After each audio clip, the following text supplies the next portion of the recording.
The Robinson family had finally found a place to call their own. After years of living in cramped apartments and dealing with the constant noise of city life, they had managed to find a home in a quiet suburban neighborhood. It was everything they had hoped for: peaceful, spacious, and most importantly, a place where their daughter, Lily, could finally feel like a normal child. Lily, a bright and energetic 10-year-old, had cerebral palsy, and her leg braces were a daily part of her life. But for Lily, the braces weren't just a medical device, they were means of freedom. They allowed her to walk, to run, to play in a way that she couldn't otherwise. And now, in their new home, she could finally live her life without the constant stares or judgments that had followed her in the past. Lily's parents, Madison and Daniel, were dedicated to giving her the best life possible. Madison, a fiercely protective mother, had fought tooth and nail to ensure Lily had access to the best treatments and opportunities. She had always gone the extra mile to make sure her daughter felt loved, supported, and understood. Daniel, on the other hand, was the calm and rational presence in their home. His unwavering support for his family and his pragmatic approach to life had always been a grounding force for Madison. Together, they made a perfect team, each balancing the other's strengths and weaknesses. Their shared dream was simple: a peaceful life where Lily could be herself, without fear of discrimination or limitation. The neighborhood they moved into was everything they had imagined. Evergreen Hills was a picturesque community with tree-lined streets, well-kept lawns, and friendly neighbors. It was the kind of place where kids could ride their bikes without worry, and the sound of lawnmowers and birds chirping was the soundtrack of the day. For the first time in a long while, Madison and Daniel felt like they had made the right choice. Their house, with its white picket fence and bright, welcoming porch, was everything they had hoped for, and more. The Robinsons quickly settled in, planting flowers in the garden, arranging the furniture just so, and enjoying their time together as a family. Lily, too, had begun to feel at home. She spent hours playing in the yard, her braces clicking on the pavement as she ran alongside the other children. She didn't feel different here. In fact, for the first time, she felt normal. She could chase butterflies, blow dandelions, and play tag with the other kids in the neighborhood, something she hadn't been able to do before. The fresh air, the wide open spaces, and the warmth of the sun on her face all contributed to a sense of belonging she had never experienced. But as perfect as it seemed, there was a shadow looming just on the horizon, and her name was Karen. Karen was the president of the Homeowners Association, HOA, a position she took very seriously. She was in her mid-40s with a sharp, no-nonsense attitude and a tendency to enforce the rules with an iron fist. From the moment Madison and Daniel moved in, Karen's presence was felt. She was the type of person who believed in order, structure, and above all, conformity. Her yard was immaculate, her home pristine, and she expected nothing less from everyone else in the neighborhood. She liked things uniform, clean, and most importantly, under control. And from the very beginning, she made it clear that she didn't believe in exceptions. At first, Madison and Daniel didn't think much of Karen. She seemed like the typical HOA president, polite but firm, always reminding everyone of the neighborhood's rules. But it wasn't long before Karen began to take an interest in the Robinsons. Her first encounter with Lily came when Karen was walking her dog down the street one afternoon. As Lily stood on the lawn, trying to balance on her leg braces, Karen stopped, watching her with a cold, scrutinizing gaze. She made a comment about how medical devices shouldn't be visible in public spaces. Madison had brushed it off at first, thinking it was just a passing comment. But when Karen left a note on their porch the next day, citing a clause about clutter and uniformity, Madison felt a chill run down her spine. She knew right then that Karen was not going to let them live peacefully in their new home. Karen's subtle judgments began to feel more like attacks. She would look at Lily whenever she was out on the lawn, her eyes narrow and disapproving. Karen would often make comments about how medical devices disrupt the uniformity of the neighborhood, or it's important to keep things tidy. It wasn't long before the pressure began to build. Madison felt the weight of the situation. And she couldn't shake the feeling that their dream home, the place they had fought so hard for, was being threatened by one woman's obsession with control. The tension simmered beneath the surface, building day by day. Karen's quiet criticisms grew louder, more frequent, and while Madison tried to ignore them, she couldn't help but feel that Karen's actions were an attack not just on her family, but on everything they had worked for. Karen wasn't just targeting their house, she was targeting Lily, the girl who had finally found a place where she could feel free, where she could live her life without fear of judgment. But Madison wouldn't let Karen take that away from them. She was ready to fight. She knew this wasn't just about the leg braces, it was about acceptance, freedom, and the right to exist without being made to feel lesser. The moment Karen crossed the line, she would find out just how strong the Robinsons really were. In a neighborhood where everyone was supposed to belong, Karen's obsession with perfection would be the spark that lit a firestorm. And it would start with one simple, yet powerful act, the act that would change everything. The first time Madison felt the weight of Karen's disapproval, it was subtle, yet chilling. It was a warm Saturday morning when Lily, in her usual way, was outside, running across the freshly mowed lawn. Her leg braces clicked with every step she took, the soft pink straps decorated with colorful stickers. She was laughing, chasing after a butterfly, her little legs making a sound of determination as she took each step. For Lily, the braces were not just a necessity, they were her ticket to freedom, to a life that felt more like that of the other kids who ran without a second thought. Madison was sitting on the porch, sipping her coffee, her eyes never leaving her daughter. There was something beautiful about seeing Lily so happy. The little girl, despite the struggles that came with cerebral palsy, never let it hold her back. But as Madison watched, she noticed something that immediately made her stomach turn. Karen was walking down the sidewalk, her dog on a leash, eyes focused on Lily with an intensity that made Madison uncomfortable. Karen wasn't smiling, wasn't waving like some of the other neighbors. No, she was staring at Lily's braces, almost inspecting them as though they were an issue that needed to be dealt with. Madison's heart skipped a beat as she noticed Karen's disapproving look. It wasn't the kind of look one would give a child who was simply playing. It was colder, more critical, as though Lily's braces were an offense to the perfection of the neighborhood.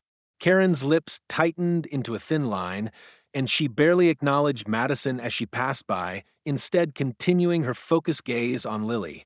When Karen disappeared behind the hedges, Madison let out a breath she didn't know she had been holding. It was the first time she had felt that strange chill from Karen, and she had a sinking feeling that it wouldn't be the last. A few hours later, when the day had started to cool down, Madison noticed a small, neatly folded envelope resting on the front porch. There was no return address, just a single piece of stationery, the kind one might use for a formal letter.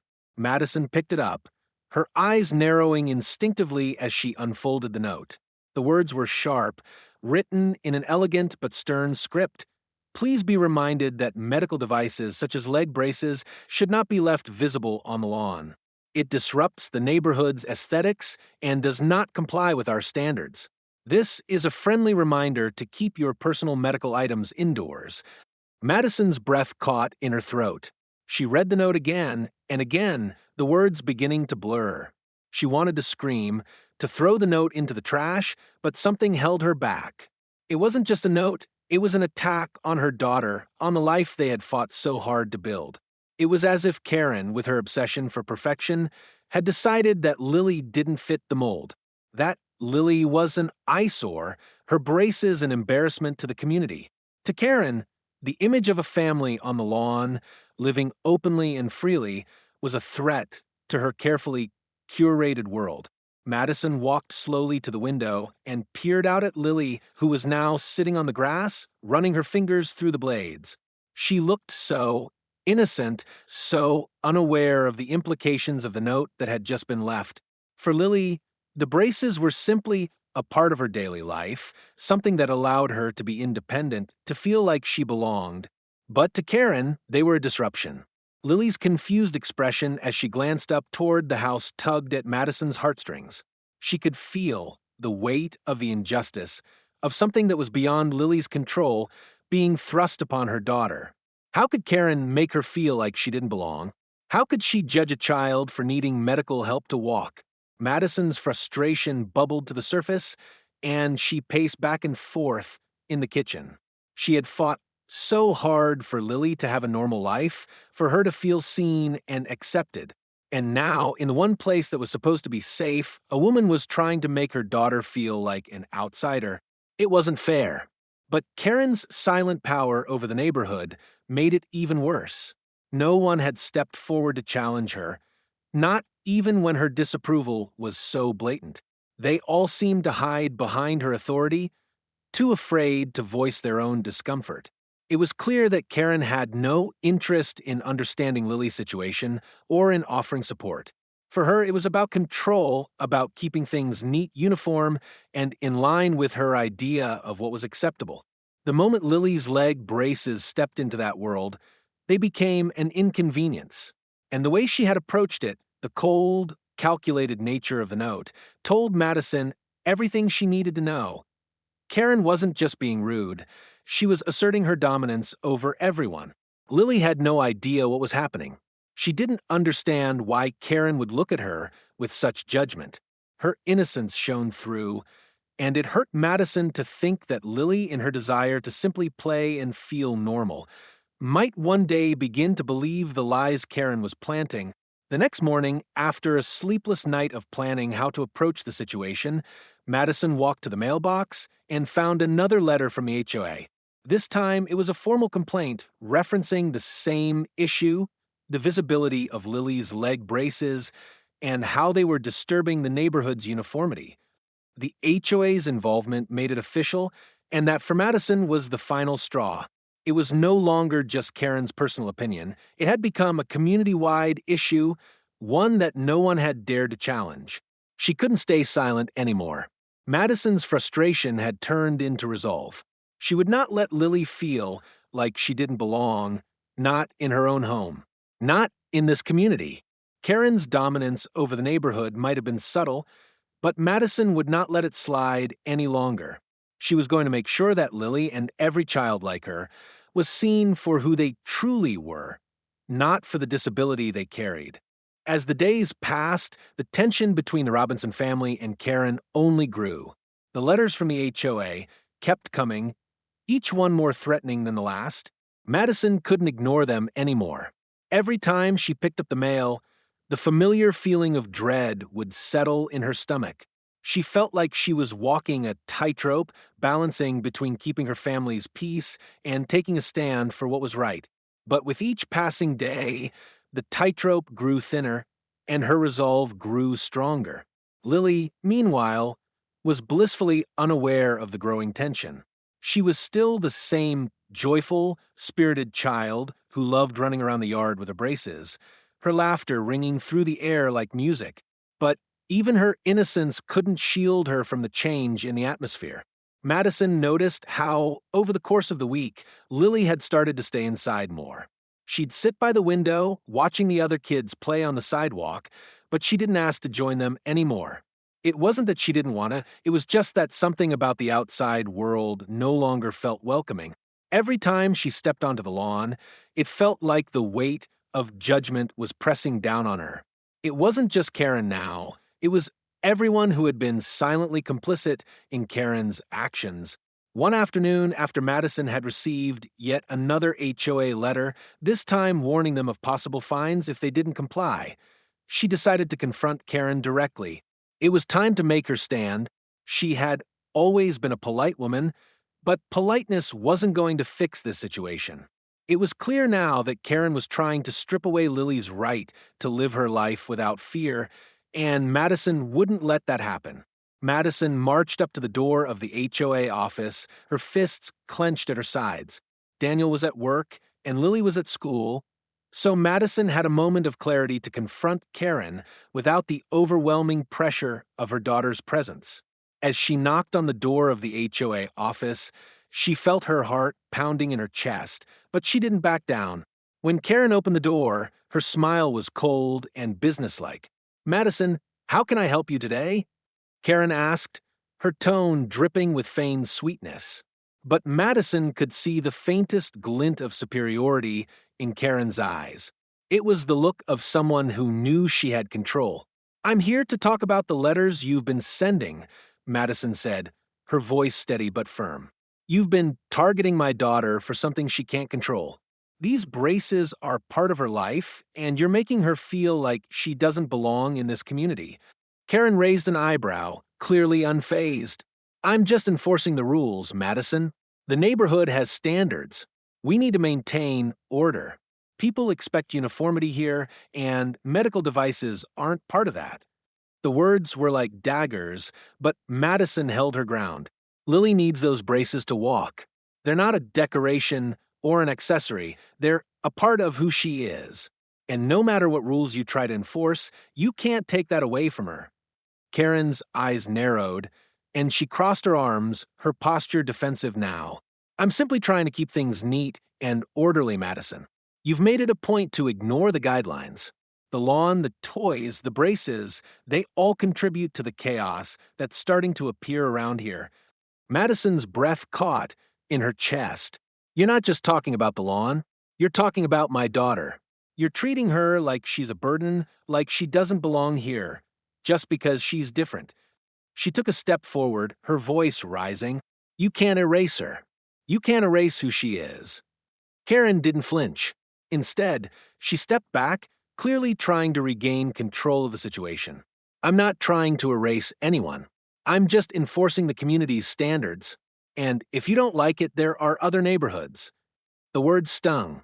The implication that Lily wasn't welcome here, that they were the problem, made Madison's blood boil.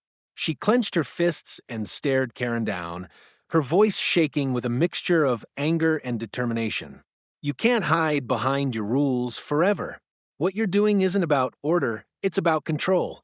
You want everyone to fit your idea of perfect, but you'll never make my daughter feel like she's wrong.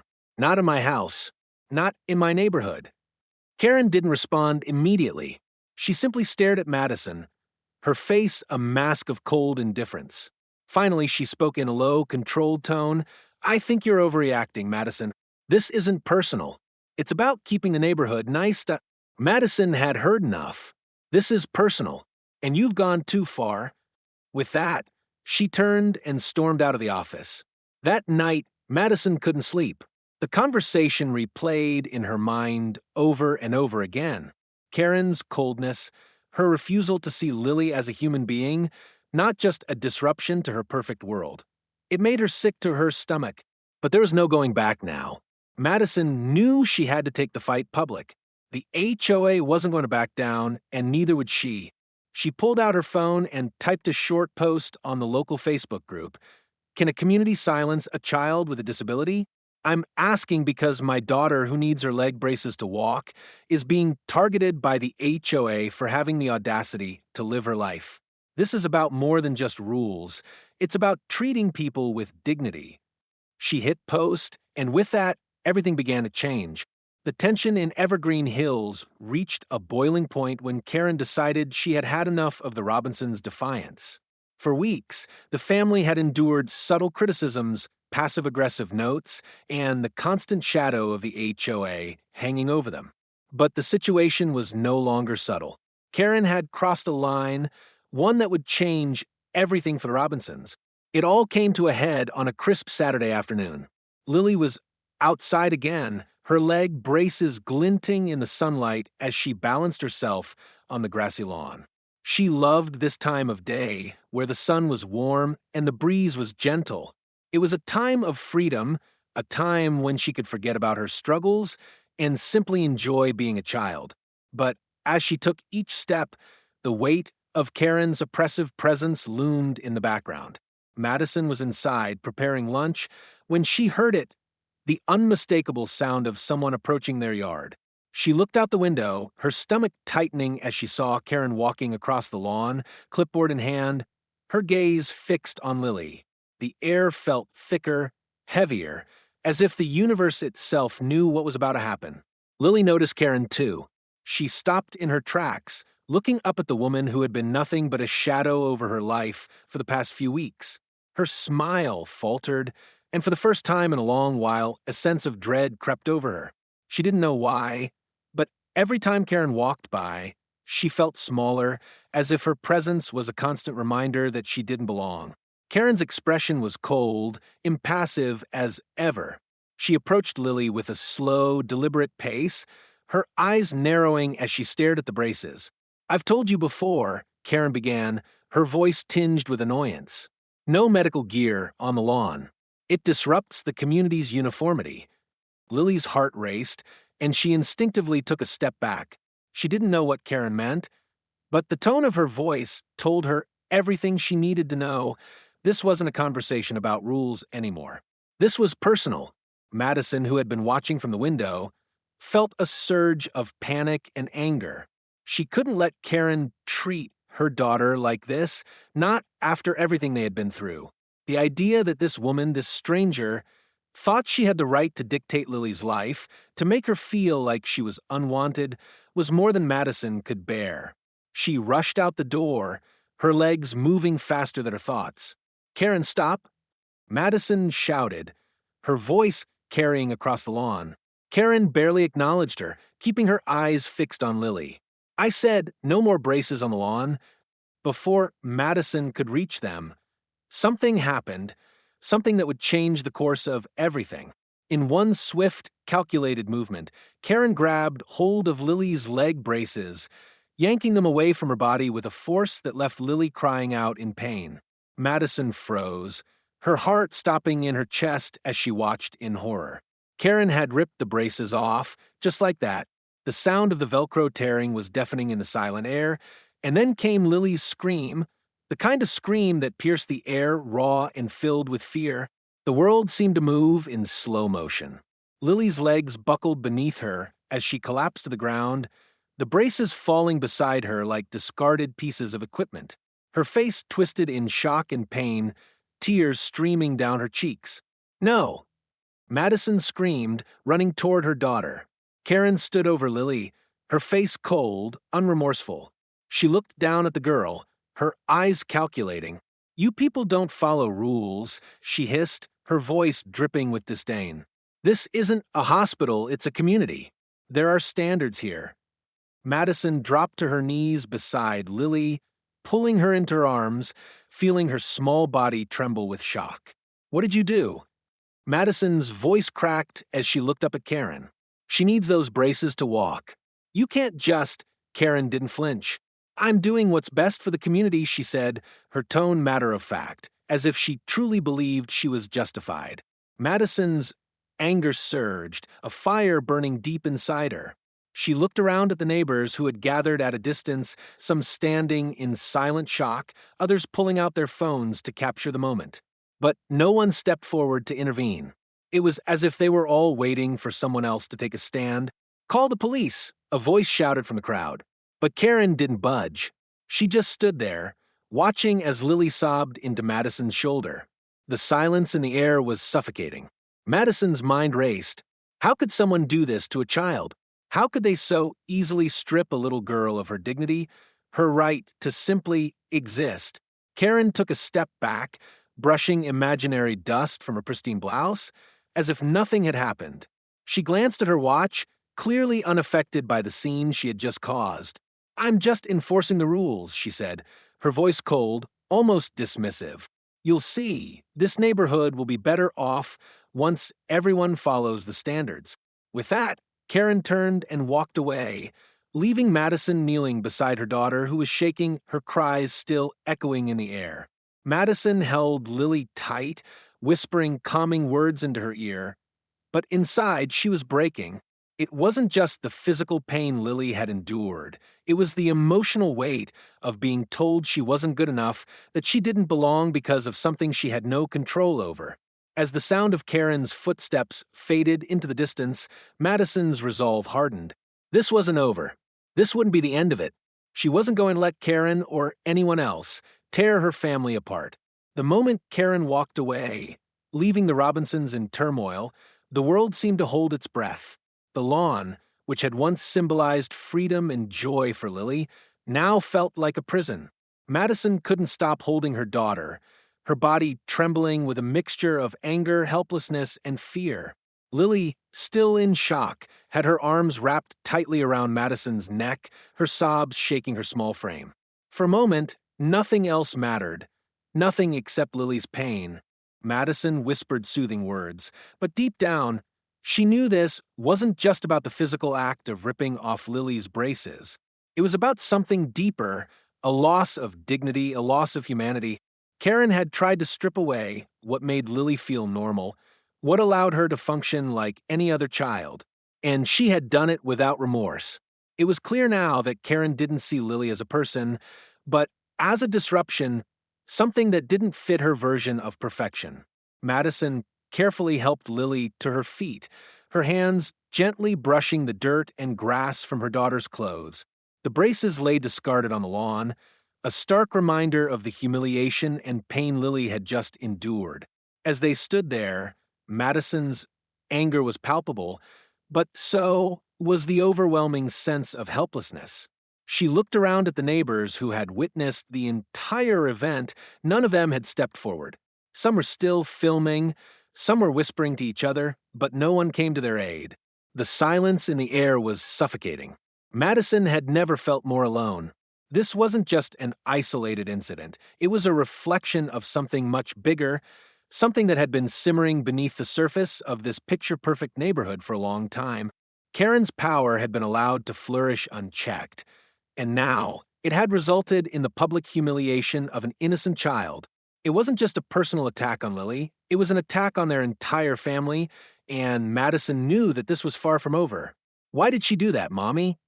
Lily's small voice broke through the silence, and Madison looked down at her daughter, her heart breaking all over again.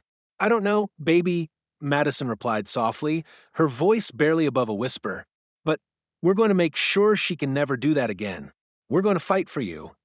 Lily looked up at her mother, her eyes still filled with confusion. She didn't fully understand why Karen had been so cruel, but she could feel the weight of what had happened. She could feel that something had changed, that the world wasn't always going to be kind. And in that moment, Madison realized that she couldn't just protect Lily from the hurt, no matter how much she wanted to. But what she could do was make sure that Lily's voice was heard, that she was seen. No one could take that away. Madison hugged Lily tightly, pressing a kiss to her forehead. We're going to make this right, sweetheart. I promise. The moment felt like it lasted forever. But eventually, Madison helped Lily inside the house, where Daniel was waiting. As soon as Daniel saw the look on Madison's face, he knew something was wrong. He rushed over to them, his eyes scanning the scene, and his expression quickly shifted from concern to outrage when he saw the braces on the floor. What happened? He demanded, his voice a mixture of anger and disbelief. Karen, she ripped them off, Madison said, her voice breaking. In front of everyone. She just tore them off and left Lily on the ground. Her anger, which had been simmering beneath the surface, exploded. How could she do that to our daughter? To our little girl? Daniel stood frozen for a moment, processing what Madison had said. Then, without another word, he grabbed his phone and began dialing. I'm calling the police, he said, his voice resolute. This is assault. There's no way we're letting her get away with this. But even as Daniel took the first step toward holding Karen accountable, Madison felt a deep sense of disbelief. She had spent so much time trying to fit in, trying to make a life for her family in this neighborhood. They had worked so hard to find a place where they could be normal, where they could belong. Now it felt like the entire dream was slipping away, as if their peace was an illusion that had been shattered in an instant. But Lily, her sweet, innocent Lily, was the one who had suffered the most. Madison watched as Lily, sitting on the couch with a blanket wrapped around her shoulders, looked down at her hands, her fingers nervously playing with the fabric. She hadn't said much since the incident, and Madison could see the pain in her eyes. This wasn't just about the leg braces being ripped off, it was about the emotional trauma that Lily would carry with her, the feeling of being unwanted, of being judged for something beyond her control. And the fact that it was happening in their own home made it all the more painful. Madison sat beside her daughter, taking her hand gently in hers. "You're safe now, Lily," she said softly. "We're going to take care of this, I promise. You're not alone." The next few hours were a blur. The police arrived, and Madison explained what had happened, while Daniel showed them the footage from the neighbors' phones. The officers listened intently, but Madison could sense the disbelief in their eyes as they processed the situation. They weren't used to hearing about such blatant discrimination, especially not in a quiet neighborhood like Evergreen Hills.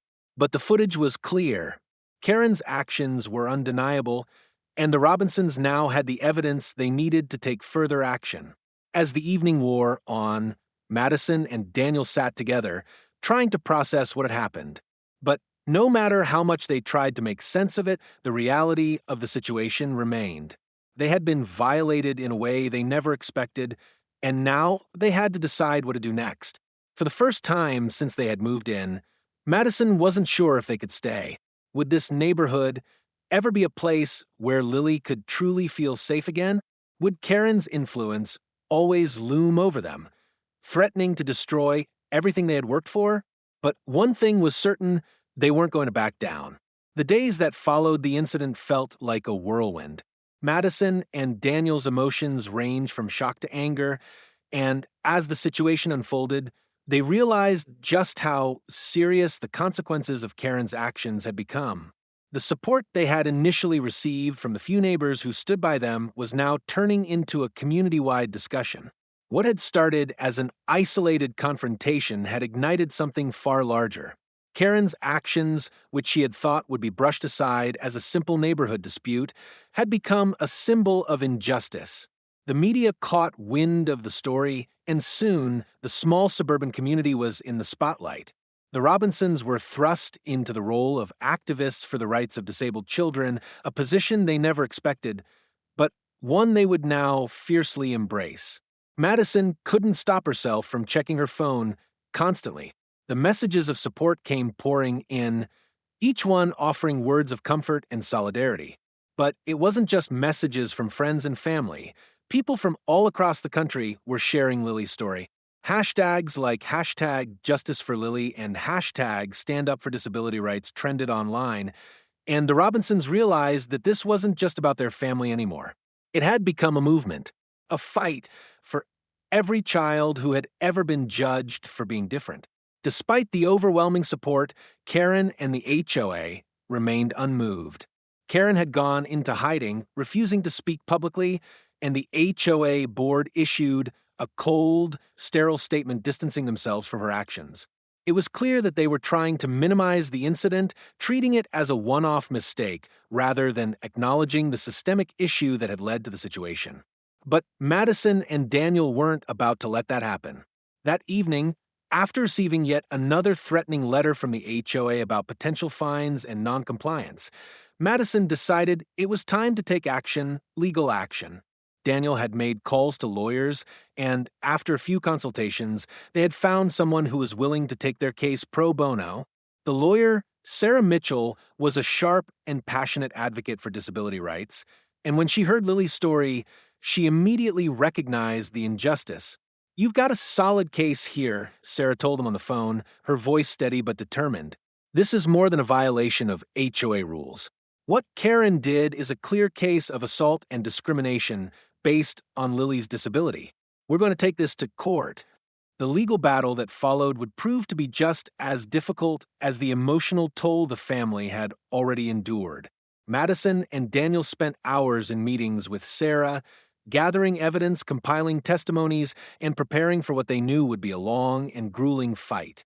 The footage from a neighbor's phones, which captured Karen's cruel actions, was a powerful tool, but they needed more. They needed to prove that Karen's actions were not just a mistake, but part of a larger pattern of discrimination against people with disabilities. Meanwhile, the public's support was growing stronger. Disability rights organizations reached out to the Robinsons, offering legal and emotional support. One of the country's largest disability advocacy groups offered to fund the legal battle, and within days, they had assembled a team of lawyers who were eager to take on the HOA and Karen personally. The case had become more than just a local matter. It was now a battle for equal rights and fair treatment in communities across the country.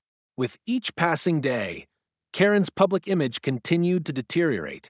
The news outlets were relentless, publishing stories about her behavior and the damage it had done to the community. The community, once divided, now found its voice. Many neighbors who had previously stayed silent began to speak out, denouncing Karen's actions. One by one, the neighbors who had filmed the incident came forward, offering testimonies in support of the Robinsons. They, too, had felt the sting of Karen's authoritarian rule and were now ready to take a stand. The media coverage reached new heights when a major news outlet ran an in-depth segment on the Robinson story.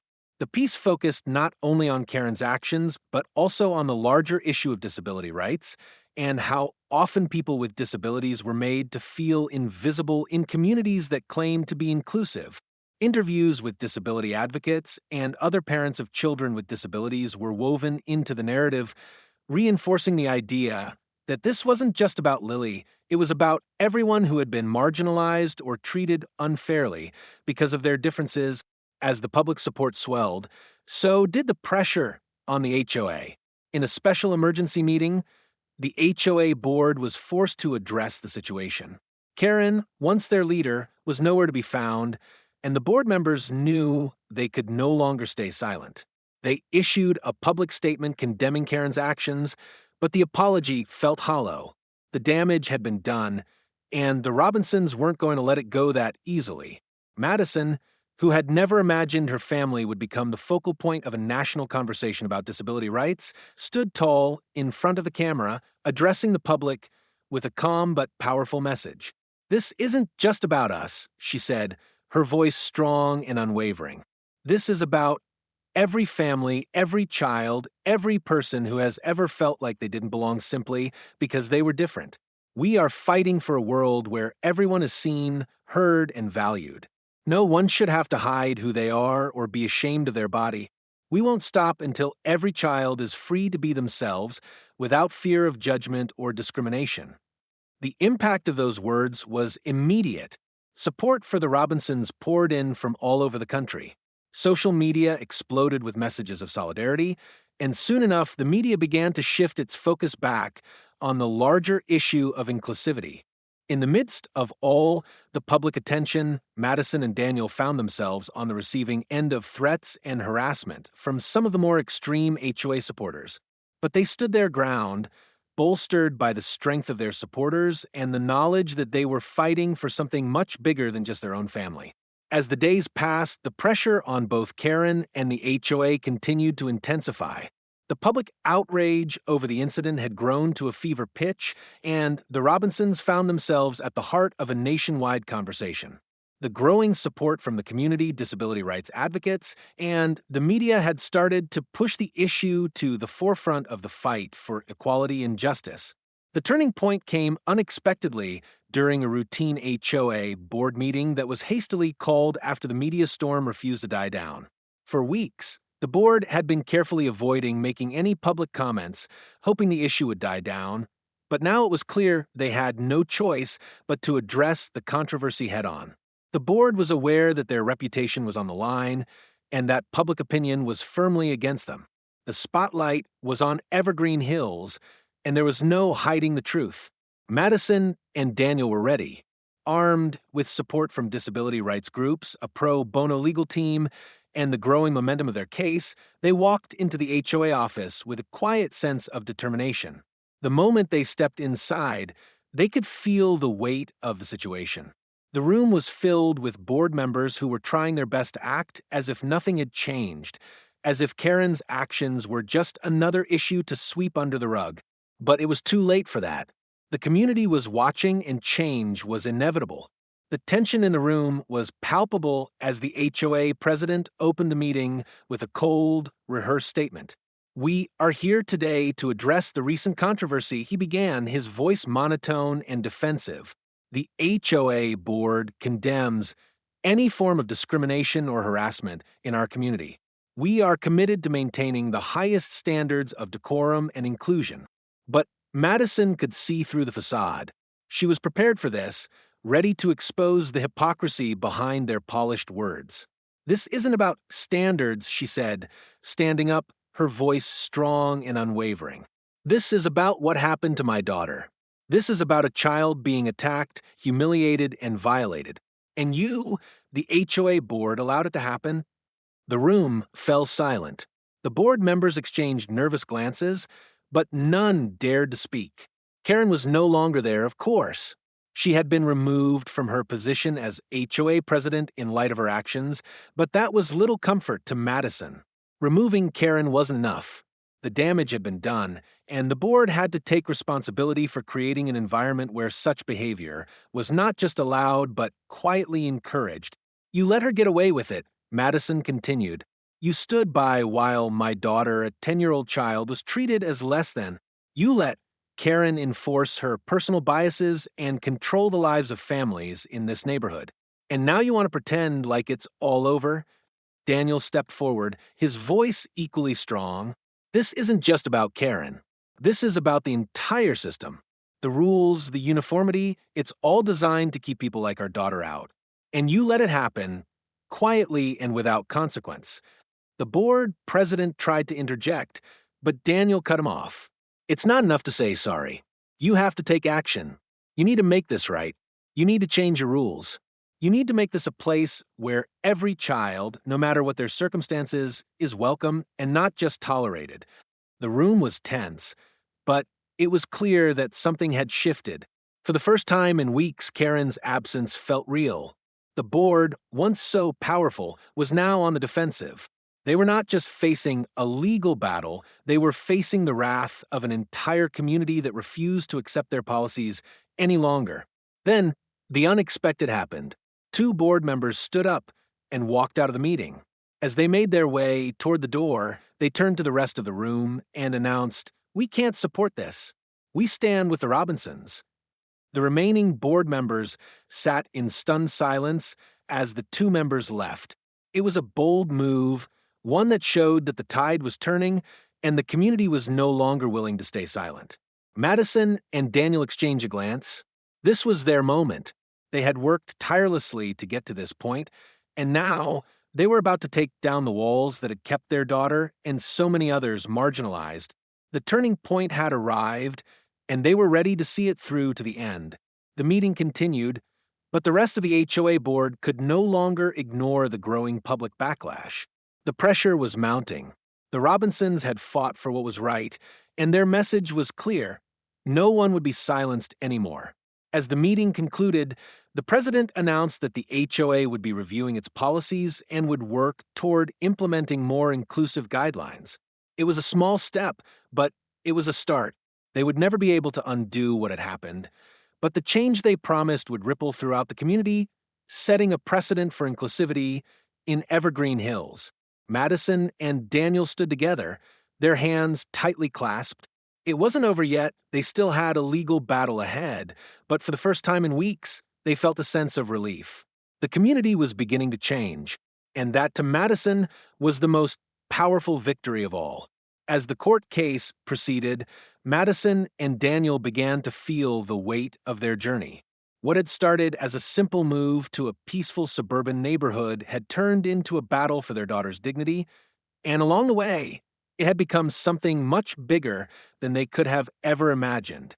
The case had brought to light the systematic issues that disabled individuals face daily, from exclusion to humiliation. And while the battle wasn't over yet, there was a sense of progress that couldn't be ignored. After weeks of intense preparation, the courtroom finally became the stage for what felt like the climax of their struggle. Madison, Daniel, and their legal team stood on one side, while Karen and the HOA stood on the other. It was clear that Karen was still unapologetic despite the growing pile of evidence against her. But the Robinsons were ready. The courtroom was tense, but Madison's determination was unwavering. She looked across at Karen, her once pristine and confident persona, now shattered, her once immovable position crumbling under the weight of public scrutiny. Madison's heart pounded, but as the judge called the court to order, she took a deep breath, ready to see this through. The courtroom drama unfolded with the testimonies of those who had witnessed the incident, including the neighbors who had filmed the confrontation. Each piece of evidence pieced together the larger picture of Karen's discriminatory actions. The video footage showing Karen ripping off Lily's leg braces in front of a neighborhood was played multiple times, each viewing intensifying the impact of the moment. Every time the camera showed Lily's shock, her fall to the ground, and the tears streaming down her face, it became clear that this wasn't just an isolated incident. This was an assault on a child's right to feel safe and accepted in her own home. The judge listened attentively, and by the end of the hearing, it was clear where the verdict was headed. Karen was found liable for assault and emotional distress, and the HOA was ordered to revise its bylaws to implement more inclusive policies. The judge's final ruling wasn't just a victory for the Robinsons, it was a victory for every disabled individual who had ever been told they didn't belong, who had been made to feel invisible or unwanted. It was a statement that inclusivity should be the foundation of every community. As Madison and Daniel left the courtroom, they were met with a small crowd of supporters. There were disability advocates, journalists, and even some of the neighbors who had initially stayed silent but had since come forward to express their support. It felt surreal, but in the best possible way. This wasn't just about their fight anymore. It had become a rallying cry for change. In the weeks that followed, the neighborhood began to change. The HOA started holding community meetings focused on inclusivity and accessibility, ensuring that future residents, no matter their abilities, would be welcomed without judgment. Karen, who had once been the face of control and exclusion, was now a symbol of everything that needed to be challenged. The HOA board, now under new leadership, committed to creating a space where everyone could feel at home, regardless of their differences. It wasn't perfect, but it was a start. As the Robinsons returned to their home, they felt a new sense of freedom. The lawn, which had once been the scene of so much pain and division, now felt like a place of victory. Lily could finally play again without fear. Her leg braces no longer a symbol of shame, but a testament to her strength and resilience. The quiet, peaceful neighborhood was still there, but now it was alive with inclusivity, its community more connected than ever before. Lily's healing was gradual. There were moments of doubt, moments when she still felt the sting of what had happened, but with each step, she grew stronger.